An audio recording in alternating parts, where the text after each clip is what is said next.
Well, mortgage documents reviewed by Bloomberg News and Out this morning show that the Treasury Secretary Scott Bessent entered into a conflicting agreement obligating him to occupy two separate homes, one in Massachusetts and the other in New York, as his primary residences.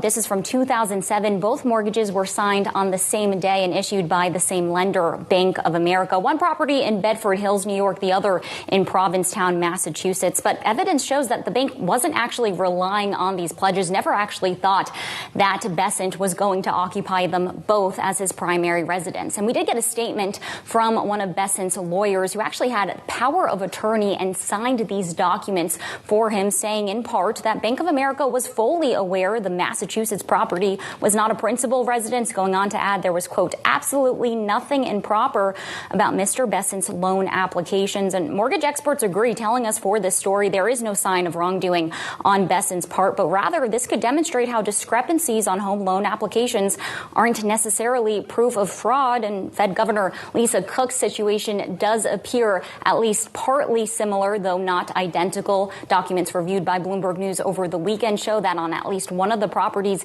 it was listed as a vacation home, and that the lender in that instance did not expect her to occupy that residence as her primary residence. Of course, John, as you know, this is playing out in the courts. An appeals court on Monday had ruled that Lisa Cook could retain her seat while the broader questioning of her firing ultimately plays out. But that court found that President Trump very likely violated her due process rights to defend herself against these mortgage applications. John, we are preparing for the White House to ready their Supreme Court appeal to that decision.